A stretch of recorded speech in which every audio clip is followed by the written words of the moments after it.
Welcome back to the 411 on Wrestling Podcast. I'm your host, Blake Lovell, back here on Monday with thoughts on WWE Extreme Rules from Sunday night, which was an interesting show, I think, to say the least. And most people are talking about the ending to it, which we will probably spend most of this podcast on. We'll talk a little bit about the other stuff on the show as well. But let's talk about that main event, which featured Roman Reigns successfully defending the Universal Championship against the Demon, Finn Balor. And the big spot, of course, that everyone's discussing was the actual finish itself, which featured sort of a very unique, I guess you could say, minus the red lighting, which we've seen before in other iterations of characters in WWE. You have the red light stuff starting, you have the music playing, and all of a sudden, the demon has risen, and it is a situation where, demon goes on a bit of an aggressive spree here, starts making his comeback. All the momentum is shifted to him, and then Balor comes off the top, or at least attempts to come off the top. The rope breaks, and he falls to the ground. That allows Roman Reigns to finish things off from there and get the win to successfully, once again, retain his championship. A lot to go into here, I think, when you look at just the finish itself. Let's start with this. I said it in the predictions. I never, at any point, was there any thought that Finn Balor was going to win this match. I think that was probably the expectation for a lot of people when you just look at sort of the trajectory of how things have gone with this Roman Reigns title run, and knowing, which we mentioned this in the preview, knowing that they had already booked Roman Reigns versus Brock Lesnar for Saudi Arabia. The timing, as mentioned, was interesting, but they did that, and I think that immediately made it very clear that this was not going to be a possibility, even if, I don't know that a lot of people would have thought that the Balor winning was a possibility before they even announced that, because we've just seen Roman Reigns become sort of this, invincible character. And for some people, that's a good thing. For other people, I don't know exactly where they stand, but I've said it before. I probably stand on the side of, I think it still has longevity to it. Even though this reign is gone for a year plus, I still think there's so many different dynamics in play with this Reigns character. He's easily the most over thing in WWE. And, I'm always curious, at least, to see what direction they're going to go in each and every time he has one of these sort of pay-per-view-esque matches. Like, you're just waiting to see, okay, what do they do next?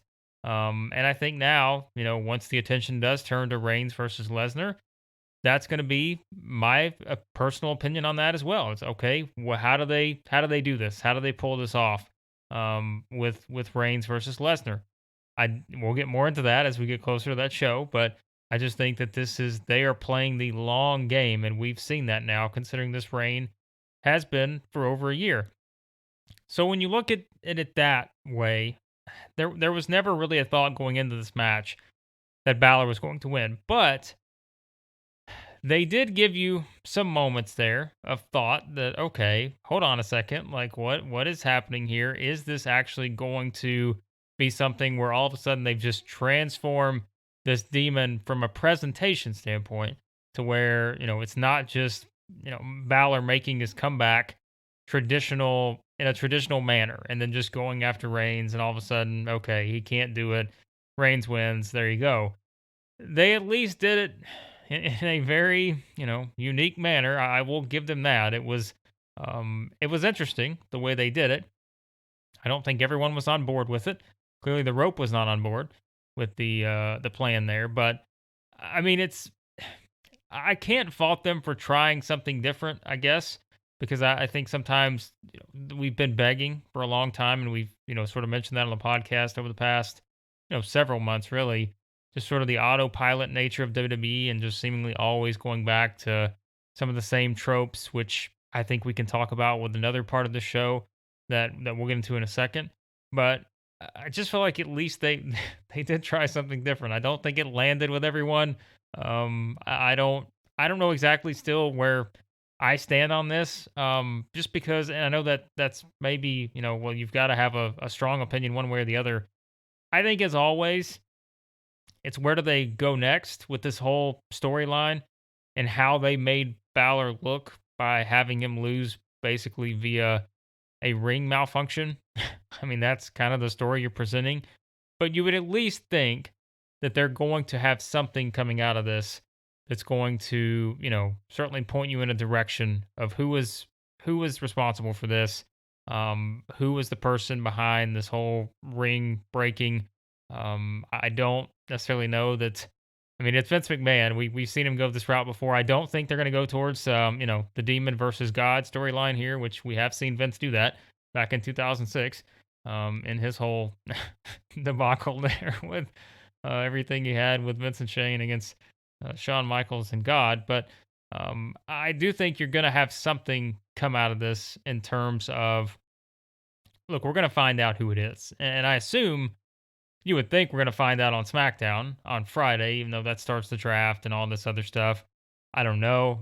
Do they send Balor to Raw? Is that a possibility? And maybe there's someone there you can point a finger towards? Or is it the scenario of where is Paul Heyman the one? Because as soon as you see it play out visually, the first thing I'm doing as I'm starting to see, the smoke kind of basically cloud Balor to where you can't really see him as much. I mean, sure, you could see the bottom part of him, I guess, but my first thought was to look towards Heyman. Like, what is Heyman doing? And I'm sure there's a way they could somehow explain this to perhaps put the blame on Heyman, even if you're looking and there's really not a whole lot he can do in front of an arena, people who are watching him while all this is going on, perhaps. But maybe there's something to that.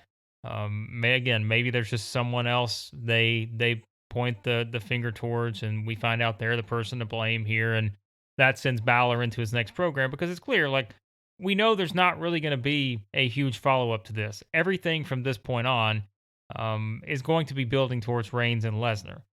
And so that's where I think obviously it would make sense if Heyman somehow comes into play here.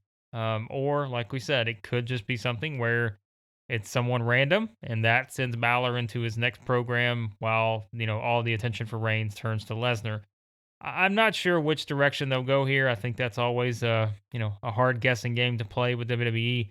You don't really know what the fallout's going to be necessarily, but it is important that there be a fallout that is at least sensible. Because if not, and you have Balor, come out of this basically a guy who loses again his biggest opportunity of his career via a rope malfunction, and he doesn't really get anything out of that, then I think you've got a bigger problem. And that's where I think we look back at this and say, what on earth was the plan here? To get out of this, knowing that again, there was never a thought in my mind that even they did tease it late and they made you, they at least brought the crowd into it, and I will give them that. Sure, had Balor won this match, the roof would have went off the place. Maybe there's something to that, but I never had that sense that this was going to be a title change in any way, shape, or form. And it was all about how are they going to actually pull this off while perhaps protecting Balor. And, you're not really protecting Reigns in his title sense because he's probably winning this thing. But how are they going to protect the demon, basically? That part of Balor's character. And coming out of this, a lot of people aren't sure that they did that. And again, I get the thinking that it was different. It was, creative. I know the whole red light things can give people some bad memories back to specifically, we go back to that Hell in a Cell match between Rollins and The Fiend back in 2019, which we brought up before. In my opinion, one of the worst booked, high profile WWE matches probably in history. And I think Rollins actually talked about that. I would highly recommend checking that out. It was a really good, session, Broken Skull sessions that he had with Austin, which came on after Extreme Rules. That was another really good one. I think those are always very good. If you want to just read the written recap, you can find that over at the site as well, 41mania.com. We've got that over there. But I think overall, when you bring out the red light, when you have all these sort of different presentation elements that add to your actual main event match, there are going to be traditionalists that are not going to be fans of it. And I just think that's always the risk you're going to run with some of that. But like we have also mentioned too, I mean, these WWE pay-per-views outside of the big ones, outside of your Royal Rumble, WrestleMania, SummerSlam, Survivor Series, Money in the Bank, I think to an extent now, it's sort of reached a pretty higher tier level, and it certainly did this year, just being the circumstances and everything surrounding it. Um, but these other pay-per-viewers are really just, they're beefed up television shows, and there's always going to be these different elements, and I think that that's the way you sort of look at it here with this. It was a big moment, a big match for Finn Balor, and I'm more curious than anything of where they go from here with this, because I think this is one you can look back on, is if you don't book Balor and you don't book the Demon coming out of this, if you don't book it right, basically coming out of this match, then you run the risk of, okay, you did this kind of unique finish. Not everyone loved it, but you could make the case that, again, maybe for some people it worked because it was different, and that's not always a bad thing. Being different in these types of things, when you've seen so many Roman Reigns matches now, these Universal Championship matches, you've seen the same result with Reigns winning.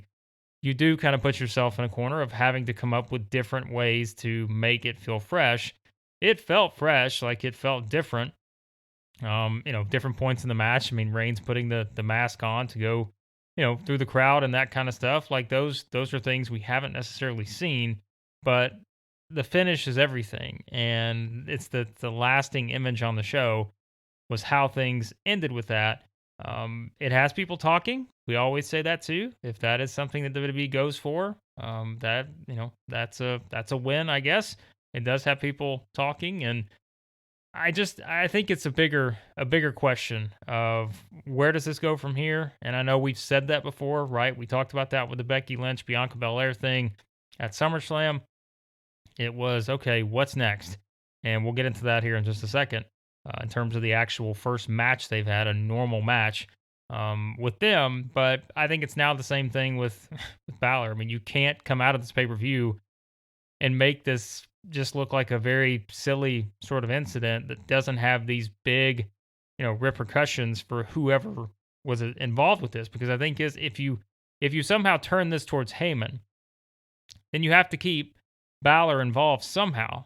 Because otherwise you can't just say, okay, Paul Heyman did it, Reigns escaped. Now let's all of a sudden, let's explain why Heyman did it to benefit Reigns versus Lesnar versus, where does Balor fit into this equation? So I will say that. I mean, I'm interested to see what their response to this is going to be. What is the next part of this story? Because there has to be one, and there has to be one that's going to convince people that what they did in this main event, just with this, certainly. I'm not sure what exactly. I mean, there was a split reaction. I think that's the best thing. You could look. Some people on social media loved it. Some people hated it. Again, I think for maybe the people that loved it, one of the reasons why is because it was a visual kind of cue that was different than anything you've seen. You had the music playing, all this sort of. I mean, it was a very non-WWE like thing, at least in that particular setting.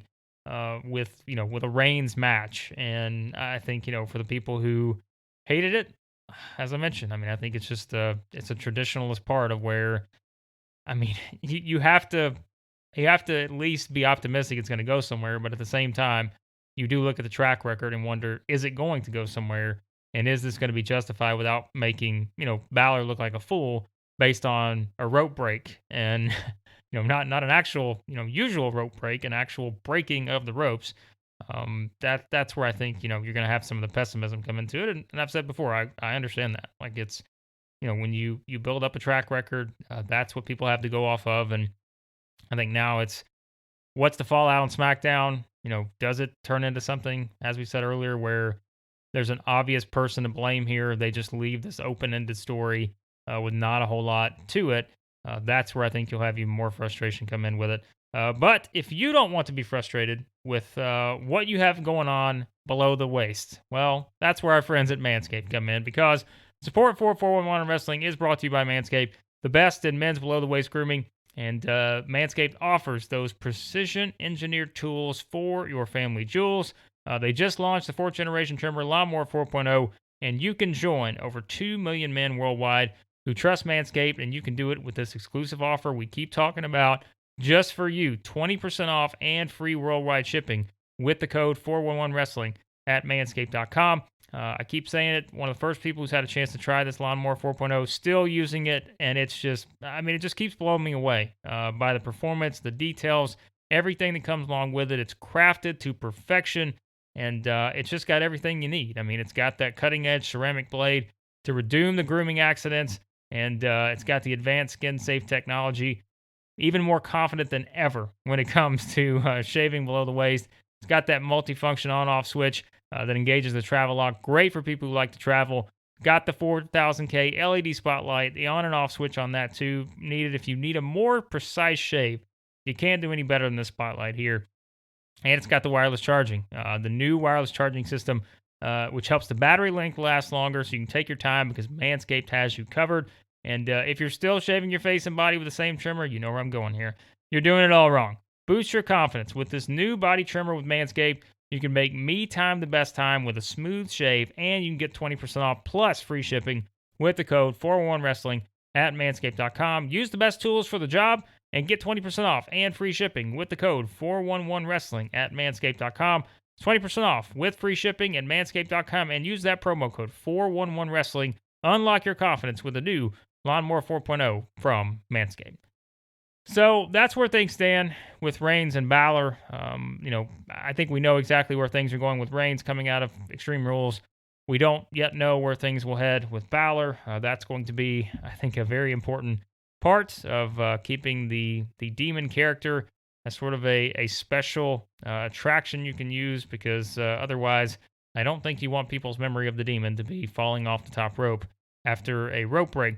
But we'll find out more about where they're going to go with that, hopefully on SmackDown. But as for the rest of the show, I really thought that overall it was a pretty solid show. And I think what helps us sometimes is, when you have these shows that they're not 10, 12, 14 matches. We saw that, back in the day. And I just think that really it helps kind of have that more compact show that, again, this isn't SummerSlam, this isn't WrestleMania. And you build up what you can build up, but you have to focus on the stuff that's actually been built up. You're not just putting stuff on here just to put it on here. Although I guess you could say, with the opener, them deciding to put the 6-man tag on the show at the last minute. It is what it is. You've got a storyline at least going on with, Big E and Bobby Lashley and such. And I thought it was curious to have the finish they did, to have Big E pin Bobby Lashley and then go straight into setting up the WWE title match that's going to kick off Raw on Monday. I thought that was at least, kind of a curious move. I guess, you're not going to pin Omos. That was not going to be a possibility. I still think you probably could have put AJ in there somewhere, although that's a possibility too, I suppose, is, after you get through this Big E Bobby Lashley thing, maybe you at some point in the near future move to Big E and AJ Styles. Maybe you don't want to, make the pin there, but I think this is what we talk about sometimes in sort of booking yourself, and we're going to get to this in a second, where you kind of book yourself in a match where there's really not a way out. So at least WWE gave you a way. They gave you a clean finish, and that's stuff we've argued about before, with, them not always giving you a clean finish, and they book matches without really having an answer for what the finish is going to be ahead of time. So that's the only thing I would say about this. Good match. It was, certainly one of the best things on the show, I thought, in terms of just, what you're getting with these guys in the ring. And I just think it was sort of, I don't know, it was a weird dynamic, I thought, to have Big E pin Lashley, and now Lashley gets his shot at the title again. I don't know. This is just, that's where, again, we say they're clearly starting to focus back on building these big matches for TV with Monday Night Football back, the AEW stuff, which we've discussed. They're clearly going for this, and that's why we're having, an actual championship match to start the show on Monday night. I can't even begin to predict which way they're going to go here.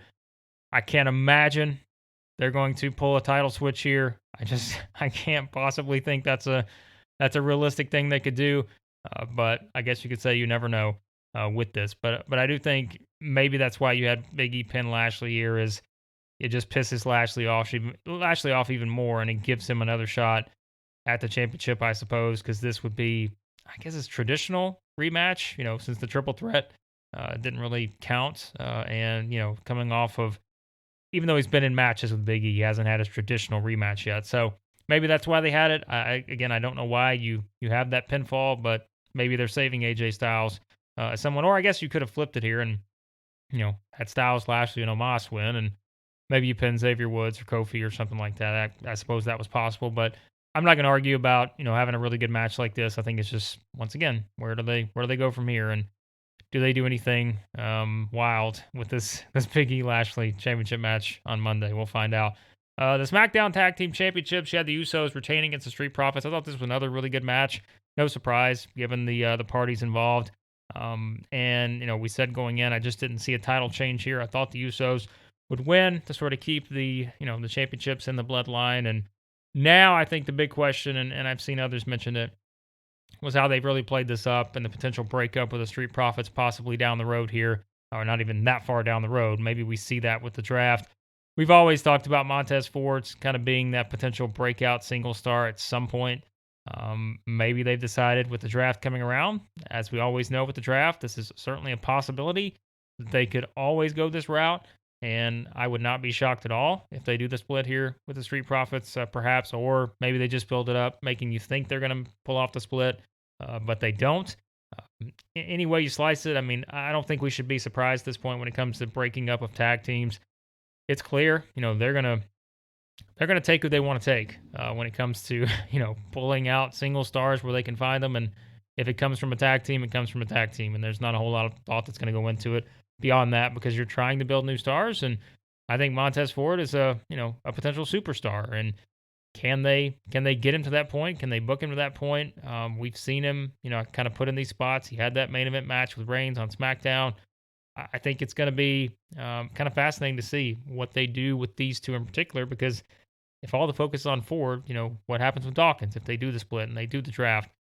So at least there's also some intrigue there, but the finish never really in doubt. The Usos get the win, and now I think the bigger question is not just what's next for the Usos, but Dawkins and Ford. What's next for them going forward? Charlotte Flair and Alexa Bliss. Charlotte wins. Another one that we said going in, just it seemed like this was the direction they were going to head in. I just did not see the title change, and we laugh about WWE not letting anyone win in their hometown. Well, the trend continues. We've seen some of those, but like I said, that's for the most part, it is just the way it is. And not only did Alexa lose in her hometown, but the destruction of Lily, she had to witness that as well. So, they couldn't just let her lose. They had to just take out everything that she loved there with this. No Raw Women's title, no Lily. And so that's that. I don't know where they're going from here with Alexa. I'm sure this will lead to something with the whole Lily aspect of this. And maybe we see, the next chapter in this Alexa thing. Maybe this sets up a rematch. We know that's kind of something that's always a possibility. Or, maybe Alexa switches brands. I'm not exactly sure where they go from here with her. But that is another question coming out of this for Charlotte. We know as the Raw Women's Champion, she's going to stay on Raw. Maybe there are some fresh challengers for her, considering that, if they keep Alexa, they can always do the rematch. But if not, we know Rhea and Nikki, they're in a tag team. So where they go from that, Shayna, there's a lot of different ways, I guess. But this is where, again, we can say all this, but with the draft coming up, there's really no prediction you can make fully right now just because you don't know where everyone's going to be at. So that's the issue you run into with trying to project what's going to happen coming out of this show with that. So another match we had was Damian Priest retaining the U.S. title against Jeff Hardy and Sheamus. I thought this was a solid match as expected. Crowd was really into Jeff. Sheamus, I thought Sheamus had the best part of the match where he's up top just mocking Jeff Hardy. I've seen the jokes made on Twitter about the reason the rope broke in the main events because it just was not going to take any more after Sheamus just completely taunted Jeff Hardy with his moves and mannerisms. I just thought Sheamus was great in this. Sheamus is one of those people, and we've said it before. I just don't think he gets enough credit for just how good he's been and just how consistent he's been over such a long period of time. He just always delivers a good match. He's entertaining. And like we said, didn't think he was going to win here, but Priest gets the win, and now we enter the next chapter for Damian Priest. I think he is someone that for the most part in this match. I mean, Jeff was really over. Said Sheamus does his thing. Now for Priest, he gets another big win here. Now, what's the next project for him? What's the next thing they're going to set up for Damian Priest here moving forward? So that's that's what they have to do coming out of this, is build something strong. And I don't know. Like I'm always interested. I keep talking about Keith Lee. Maybe Keith Lee, that heel run, Keith Bearcat Lee. I guess they're using now. I wouldn't mind seeing a Keith Lee Damian Priest set up here. Maybe that's something that's possible. But there are other ways you could go with Damian Priest. Once again, depending on the draft. With that, all right, SmackDown Women's Championship. Bianca Belair wins via disqualification in 17 minutes and about 25 seconds or so. Here's the thing with this one, and we talked about it after SummerSlam. It was, how was the follow-up going to be? We've said it. I think Becky, her character, personality, like she has the tools to be able to pull off like trying to play a heel. But there is just still a large portion of the crowd that does not want to boo Becky Lynch. And the good thing is, I think, is it isn't leading to anyone booing Bianca. I think that's the part of it. Like, people can still cheer Becky Lynch, but maybe they're still cheering Bianca too. I know that doesn't necessarily come together and work mathematically in a wrestling match, but there is at least that. Like, you're not having people turn on Bianca, and I think that is something that you have prevented to this point. And I think that's a good thing. But still, I think to have this match in a DQ on a pay-per-view, which, like we said, I mean, it is a pay-per-view in theory, but we've seen WWE do this before. And it also goes back to booking a match that we talked about going into it, on the preview episode. Just didn't know how they were going to be able to get out of this with either one of them winning and it not necessarily feeling like the wrong move based on what they did at SummerSlam. So that's a problem in the setup. You could have had Bianca win, but just did not see that happening after putting the title on Becky. Could have had Becky win, but what does that mean for Bianca? Like, there was very little way out of this from a clean finish standpoint. And I don't think, you look at the backlash, there was some backlash, but I think there was a ton of backlash to this because you, at least, if you weren't going to get a clean finish, you had to have something to sort of, turn your attention elsewhere. And that's where having Sasha Banks come back and attack Bianca, and then, of course, also have an interaction there with Becky, that sets up, undoubtedly, potential triple threat between these three at some point. So I'm willing to give them sort of a pass on this because I just don't think, when the match was set up, I talked about it, it was very hard to come up with a finish that was going to make sense for all parties involved here. And I think that's where, going back to SummerSlam, they sort of put themselves in that situation where I just don't think that they were going to be able to do this in the short term to pull this off. So you have Sasha come back. That adds another element to this. So now we see where it goes from here. This is one where certainly we don't see, I don't see any of these three switching brands. Obviously, Becky is the champion. She's not going anywhere. But you don't really see Bianca or Sasha switching here. I just don't think that's going to happen if they're setting this up. I suppose they could send Sasha to Raw, but I don't think so. You can't send Bianca there, I don't think, just because you don't want to, take her out of this feud now, and she just comes out with nothing. I just don't think that's a possibility either. So this is something we'll have moving forward with these three. Look, it's three of their top women stars, so you can't really complain about that. Solid match up until the finish, just with, I just think that it was what it was, and I think this is what you're going to get. You were not going to get a clean finish with this match, and I think a lot of us knew that going in, which is how they booked it. So, well, there you go. There's some thoughts on Extreme Rules. Like I said, I thought, wrestling-wise, it was a pretty good show.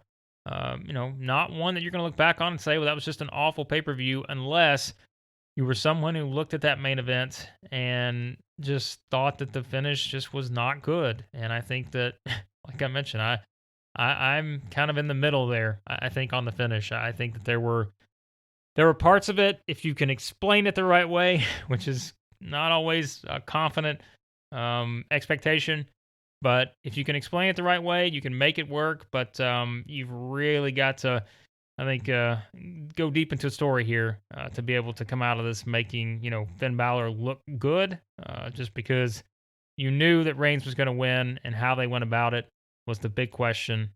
So we'll see what happens. But I think overall this was a fine show. This was not a hard watch. I don't think it was a pretty easy watch.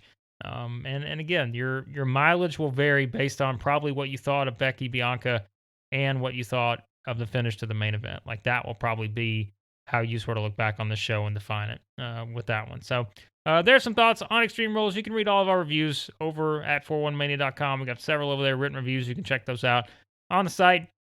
And, of course, all of our news columns and other reviews as well are over there. And be sure to subscribe to the podcast. Any podcast app you use, search for 401 on Wrestling.